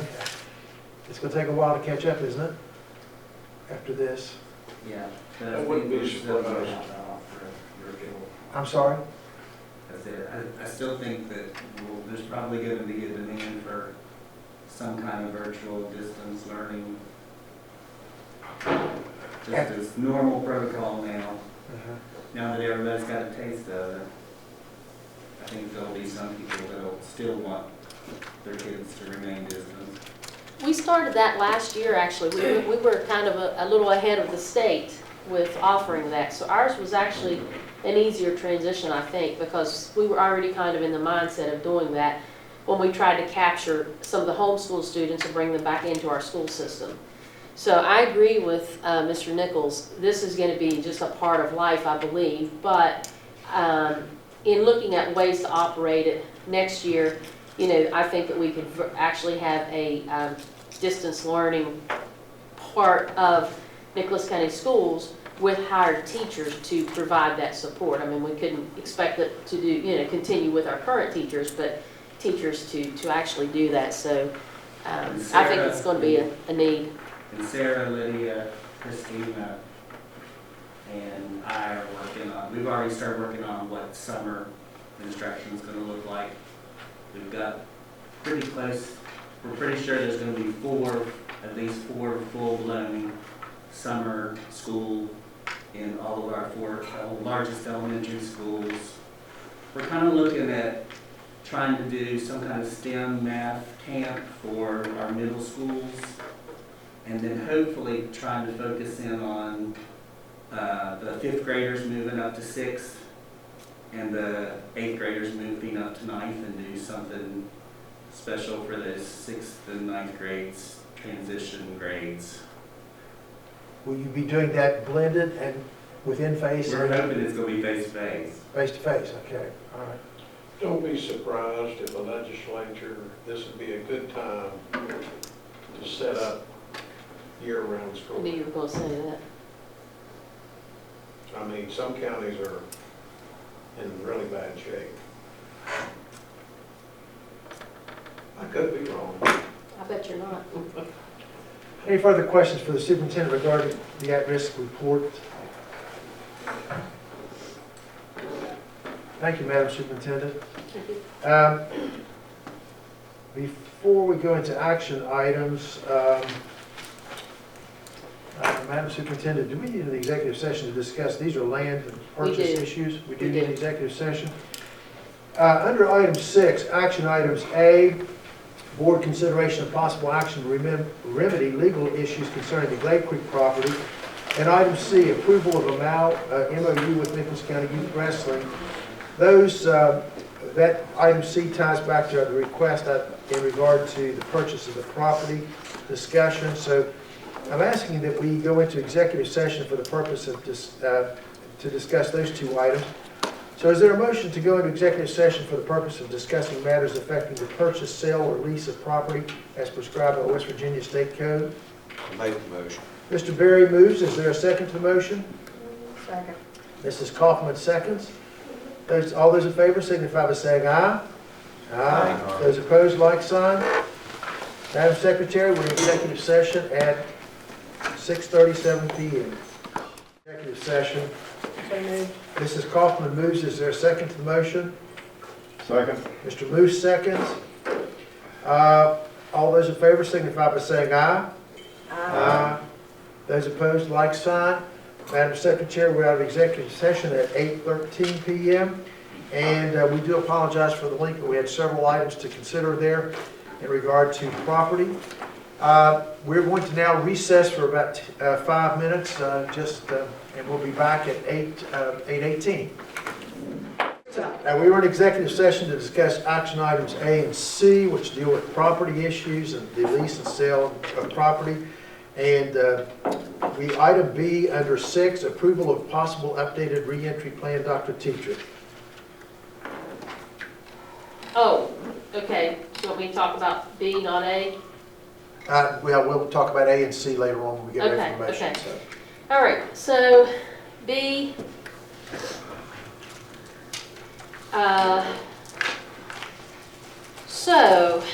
Reentry. It's definitely my goal to try to get students back into school 5 days a week. But with that, we have challenges.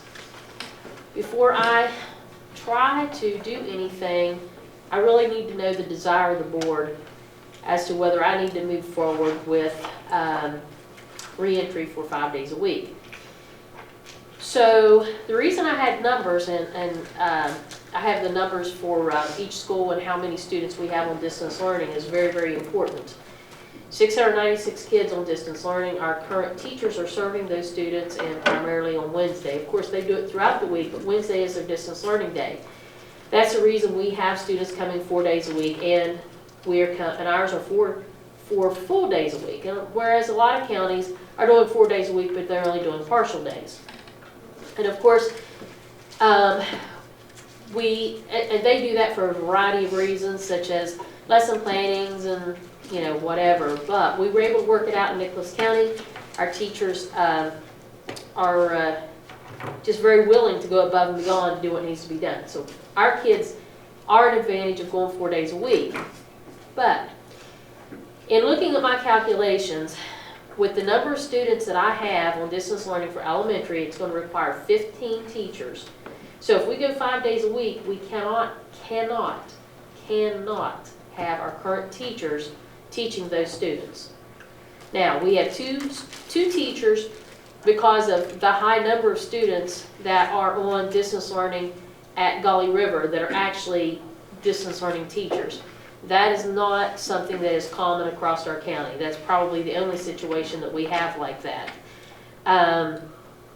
Those two teachers can actually support additional students throughout the county. So we would need a total of 15 teachers to provide distance learning to our current students in elementary school. And if we use the two current teachers at Gully River, we would need 13 teachers. 13 teachers just to teach elementary students who are currently on distance learning. We would need a total of 9 teachers, and these are with larger than average larger classrooms than I would really like, but for grades 6 through 12, we would need 9 teachers, and that's so that we could cover each content-specific area.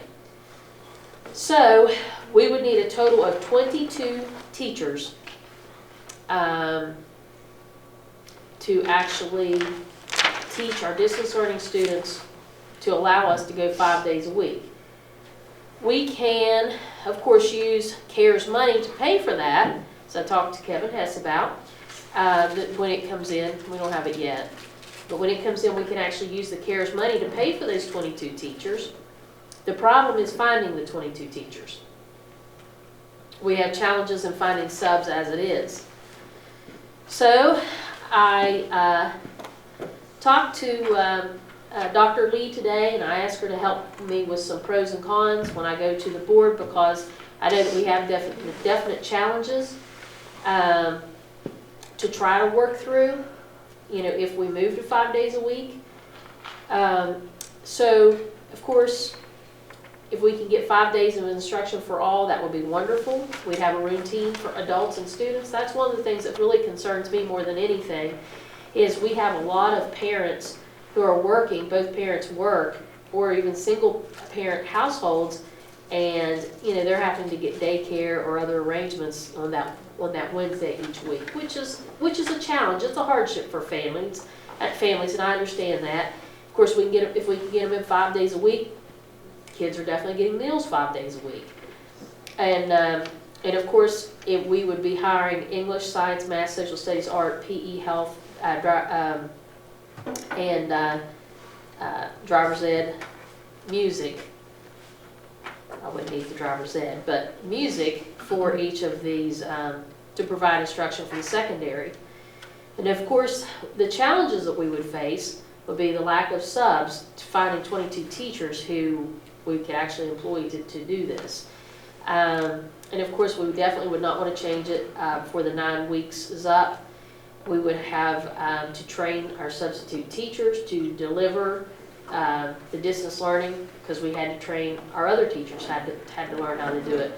The earliest hire, if we start hired March the 1st, if this board said move forward, we would train subs prior to teaching distance learning, or put the subs in the regular classrooms and have current employed teachers teach the distance learning, which I think again would be challenging, because then our face-to-face students wouldn't have the structure and it just would not be a good fit. Teachers are currently doing the Apple training through March the 24th for the end of their third 9 weeks on Wednesdays. They would have to discontinue that or become elective or get subs and make them half days.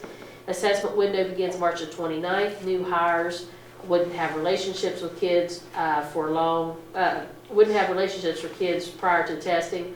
Distance learner for middle schools requires content certified people for the required classes.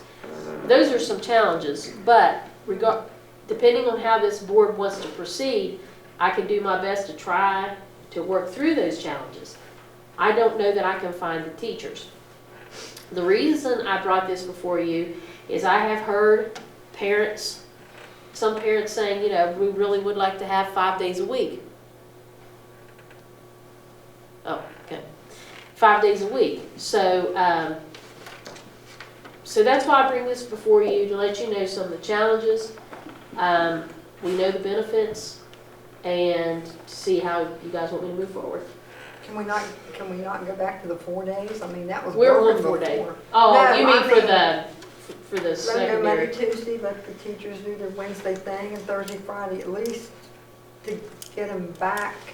I would rather do that than to worry about the 5 days right now. Well, that was my next step. So that was the 5 day. So the next, thing that we can do is bring them into the 4 days. If it's because our colors, we keep going down in numbers, and if this board wants to set a date for re-entry to 4 days a week, then of course we can establish that.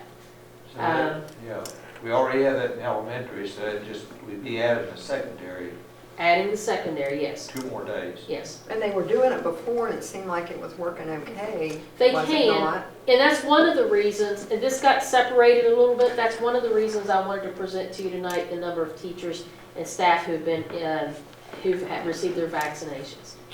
Are we Does still that under, eliminate distance learning? No, we'll still have distance learning on Wednesdays. On Wednesday. so are the Still high Just school, Wednesday, but all the distance learners now that are on full-time will be brought back into the system. No, No. distance would stay Okay. exactly the way it is. The only thing we would be doing right now is broken into A group, B group. We're down to 50% of the kids come Monday, Tuesday, the other 50% go Thursday, Friday. And that's for secondary, whereas our elementary's back 4 days a week. Right. So the next step on the reentry phase was, it was two phases really. We can do the 4 days or try to jump into 5. 5, I think at this point would really be almost impossible. But the 4 day, since we have the majority of our teachers vaccinated and staff, not just teachers, but staff vaccinated, to let this board have a decide on when you would like to have them return, or if you would like to have them return 4 days a week. the With 4 governor's, days, how many teachers would you need? It's the same, doesn't change Yeah. anything. It's just like it was before, Chris, when they went Monday, Tuesday, Thursday, Friday. the governor's Don't original want it to get any edict worse. was that the elementary and middle school kids go 4 days a week originally, and high school students would go based upon the color of red and all that type of thing. Are we still under that? Well, we're still under that with red, but With we red. can, Yeah. we can move to 4 days a week. With high school students as well? Mhm. Okay, but if it turns red, high school students stay home. Stop, And yes. middle school and elementary still go. Still go. Okay. I've had some teachers tell me that it was actually easier for them to do the 4 days than this AB. That's absolutely what I was told as well. I mean, But that's what they've been when telling we, me. then of course we had another group of teachers saying, well, we don't like this at all, we want to do the AB. So it was kind of split, I think it was a split down the middle. So a lot do, and a lot of teachers said that they were concerned about having the students in larger groups because they didn't have their vaccines yet. So Well, I now think- the majority are. I think because the middle school down here had a high population, they were concerned about crowding. Right. But like I say, everything's kind of easing back and we're getting more shots out. So we have 275 as of February the 26th, which is a week away, a little over a week away. Yes, 275 that will be fully vaccinated, and another 110 that are somewhere maybe between the first and second, or are wanting to get it as soon as possible. yes. So we're 110 away from achieving, 100%, and I'm not sure how many of those are actually full-time staff members. I mean, it could be substitutes, it could be, people who just work with the school system. Do we vaccinate the, teachers over 50 first? I mean, Yes, the ones that haven't got their vaccine yet, are they younger teachers? under 50. Under, The majority of them are under 50, unless they requested. For Maybe example, I skipped the first go-around, and when I went to get the second go-around, I wasn't able to get it. So now I'll have to wait and get mine. And I'm over 50. Just barely, right? So the question here is, do we want to go to the 4-day instruction for all students? And if so, when? Is that the question? That is the question, and then, of course, high school would immediately go to remote if in the event that it turns red. But are we still going to be in trouble with the number of teachers if we go to that 4? Or are we going to be okay, just like we are? Oh, we're okay with it. Right. It doesn't change. Yeah, it's So exactly if what we we just have. leave it alone, Yeah. Yeah, we don't have to increase. But my concern was getting the information out, because I was really worried, because the more I looked at the 5-day a week, and I wanted to lay the full plan out, I don't know how we will ever be able to do that this year because of distance learning. But the 4-day, our kids are missing out on, they're missing out on a lot. and even at the AB, to try to get these ones, you're saying face-to-face, but still it's only 2 days, and for them to try to get caught back up, at only going 2 days, at least if they were in there 4 face-to-face, it seems like it would be easier for them to try to get caught up, the ones that were failing and got pulled back in. What do our secondary principals seem to think about, our schools think about a return to 4 days? Have you heard any feedback from them? No, because before, when I had a delegation of principals come in and request to go 4 days a week, then I had teachers saying they didn't want to go 4 days a week. No, I'm just saying from the folks that I've talked to, it seems to be about a 50-50 split now. Since everyone got their vaccinations, and the reason it was a 50-50 split is because people were fearful and they wanted their vaccinations. So I personally think, and I know I've talked to several teachers who said, I want my kids back. They want their kids back, but they want to make sure that they get them back and without jeopardizing their own health or the health of their family members. So I think that if we can, let them get their vaccines, after the February 26th, I think that it would be reasonable to bring them back 4 days a week. Well, I think we need to do 2 things here. First, everyone is in agreement for 4 days. Okay, next step, when? We need to discuss when. Let's get moving along. March 1st. What day is that? Is that It's a Monday. Yeah, March 1st is a Monday. That's It's a board 2 meeting weeks day. away from today. And that will give teachers time to plan and be in. So you're asking us to amend the plan to say that we are now going back 4 days a week for all students, following the red code for high school students. Yes. It'd be the original walk. It would be exactly what we were doing prior to the governor's announcement in eliminating the state plan. Okay. Sound okay? All right. Thank you, Madam Superintendent. Now, action items, we're going to vote on this. Action items A, the board consideration of possible action to remedy legal issues concerning the Glade Creek property. Madam Superintendent, do you want to make a statement before about that, the action that we're actually taking? Yes. We, in the purchase of the Glade Creek property, there is a right-of-way owned by Mr. Talamy that crosses that property, which interferes with the construction of our new facilities on Glade Creek.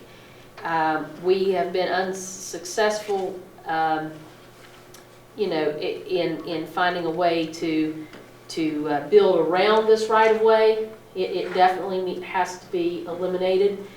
I believe that I'm going to ask this board to take action with the courts in challenging the validity of the Talmy right-of-way on the Glade Creek property that is now owned by this board. Okay, item B, we have already spoken here about considering approving of a possible update reentry plan of 4 days per week for students with the red code in place for the high school students beginning March 1st, 2021. Item C, approval of an MOU with the Nicholas County Youth Wrestling. Mrs. Atkins, could you address that? Yes, this was in your board packet. The Nicholas County Youth Wrestling Organization has leased out the old Canvas grade school property, and they use it there for their practice facilities. Because of COVID and the delay of the winter sports of basketball and wrestling, that's caused an overlap in scheduling between all the different sports. You've got wrestling and girls basketball and boys basketball and all that have to use the facilities, and it's created kind of a shortage of practice space. So Mrs. Rapp actually reached out to the Nicholas County Youth Wrestling to see if they could practice, if wrestling could use that facility to practice. And so in talking about this, we thought it'd be nice to open that up to both schools, to all schools really, both middle schools and both high schools.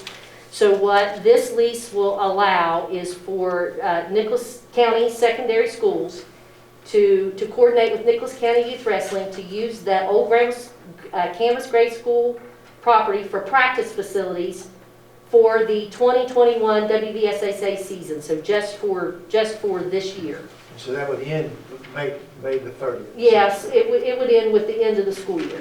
And this is a memorandum of understanding. It is a memorandum of understanding, and nothing in this memorandum of understanding had a group come make a request to you to put that piece of property up for sale. Approving this memorandum of understanding would not prevent you from selling that property if the board so chose. Okay. Well, first of all, is there a motion to approve action items A, B, and C as presented here this evening? Make it. Mr. Berry moves. Is there a second to the motion? Second. Mrs. Kaufman seconds. Is there any further discussion or question in regard to items A, B, and C, action items A, B, or C? Hearing none, all those in favor of the motion signify by saying aye. Aye. Those opposed, like sign. Madam Secretary, the motion passes unanimously. Mr. Hess, consent item A, finance, and Mr. Hess says he will be very brief.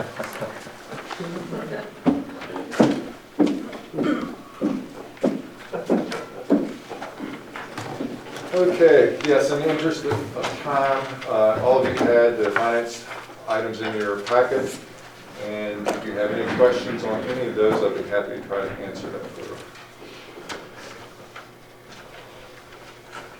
We obtained the current invoices, the treasurer's report for January, the 2 change orders that we talked about earlier with Kanawha Stone, and then some surplus inventory.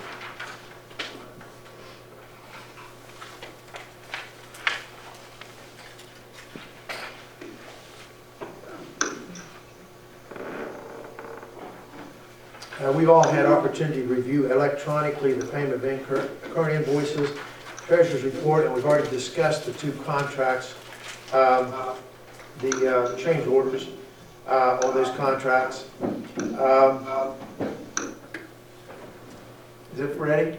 You're good. Okay. We've already just had those presented. Are there any questions specifically for Mr. Hess in regard to payment of current invoices or the treasurer's report?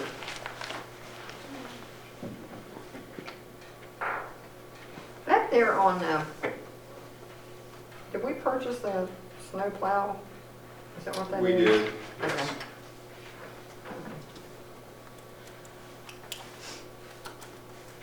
Next question is, can it get us home tonight? Can it get us off this hill? Any other questions? And item 4, Mr. Hess, is just surplus property? Just surplus property, just a variety of different pieces of equipment, mostly computers that we're no longer using. Again, are there any questions for Mr. Hess on the finance items? Treasurer's report, 2 contracts.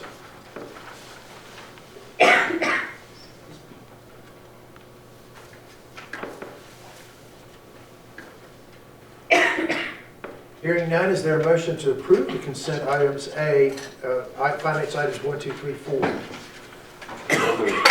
Mr. Amick moves. Is there a second to the motion? Second. Mrs. Kaufman seconds. Any further discussion in regard to consent item A, finance? Any further questions?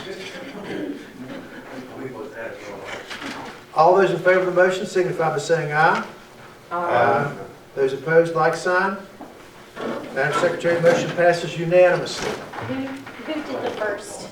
Amy moved, Okay. Kaufman second. Mrs. Atkins, Madam Superintendent, board members, is there a need for an executive session for the purpose of discussing personnel matters? Yes. Is there a motion to go into executive session for the purpose of discussing personnel matters as prescribed by West Virginia State Code? Mrs. Kaufman moves. Is there a second to the motion? Mr. Berry, seconds. All those in favor signify by saying aye. Aye. Those opposed, like sign. Madam Secretary, we're in executive session again at 8:44, and it will be short. Is there a motion to go out of executive session? So moved. Mr. Amick moves. Is there a second to the motion? Mr. Berry seconds. All those in favor signify by saying aye. Aye. Those opposed, like sign. Madam Secretary, by unanimous vote, we're out of executive session at 9:04 p.m. Mrs. Atkins, would you care to go over personnel? Sure, you have an updated personnel agenda in front of you. The changes are in red. An updated copy has been made available to the public and to the press, but I will read the changes. If you go under service, the last position listed there, Sandra Skipper, employee in the position of halftime cook 2 at Summersville Middle School, effective February 22nd, 2021. Then on page 2, Teresa Brown resigns her position as teacher with Nicholas County Schools effective June 30th due to retirement. That was left off the original agenda. And then the new additions for today are Joanne Gaynor resigns her position as principal with Nicholas County Schools effective February 15th, 2021 due to retirement. Christopher Neal resigns his position as assistant softball coach at Summersville Middle School effective February 15th, 2021. Approve the step 3 pay increase for Bruce Dietz pursuant to West Virginia Code 15A-4-2 D through E, effective January 19th, 2021.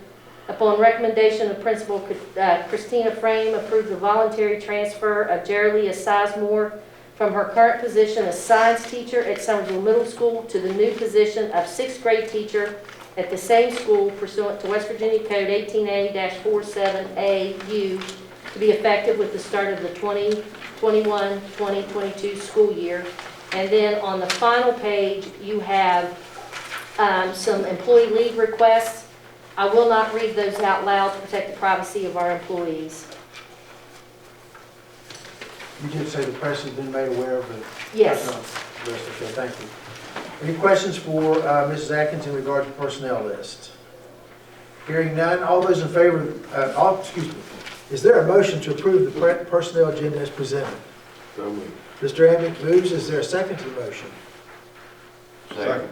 But Roy got it first. Okay, Mr. Moose, seconds. Any further discussion regarding personnel matters? All those in favor of the motion signify by saying aye. Aye. Those opposed, like sign. Madam Secretary, the motion passes unanimously. Item 9, superintendent's already covered earlier. Item 10, reports. We will be meeting this Wednesday with the Southern Educational Consortium. Mrs. Kaufman, do you have anything? No. Okay, Mrs. Kaufman has none. Madam Secretary, do we have any delegations for No, tonight? sir. Thank you. Items for future agenda.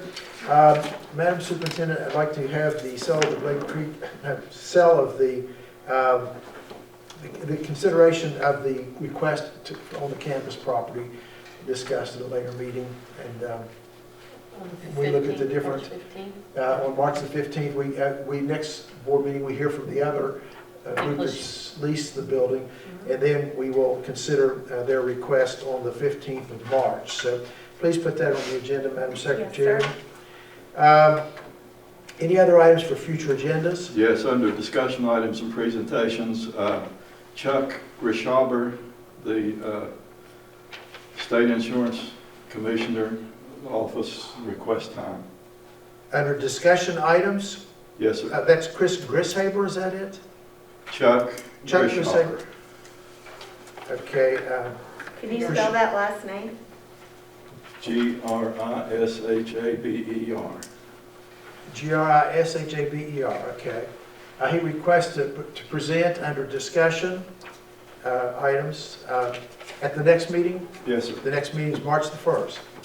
Okay, and the presentation is on what, insurance? He works with the Insurance Commission, State Insurance Commission, in reference to the I think he's a state flood claim insurance. manager. Okay, any other items for future agendas? Okay, future meeting dates. Regular meeting on Monday, March the 1st here at the board office. We have an LSIC meeting Tuesday, March the 9th at Summersville Elementary. We have a regular meeting on Monday, March the 15th, 2021. That is the meeting that we do not recess, we do not adjourn, and we come back and meet on, with that meeting on the last one down there under E, Tuesday, April the 20th. We reconvene the 15th meeting, and then we also adjourn that meeting and have a regular meeting after that. So then item D, we have a regular board meeting on April the 5th. That was all clear as mud, I'm sure. No. So that's the financial meeting, which we have to enter the levy rates, and we cannot recess that meeting until they're approved by the state. We'll enter those on March the 15th, and we'll approve them on April the 20th. Which is a Tuesday. Which is a Tuesday. It's in code. Yeah, that's in code. Hearing nothing else, is there a motion to adjourn this evening's meeting? So moved. Mrs. Kaufman moves. Is there a second to the motion? Second. Mr. Berry seconds. All those in favor signify by saying aye. Aye. Those opposed, like sign. Madam Secretary, we are adjourned at 9:09 p.m.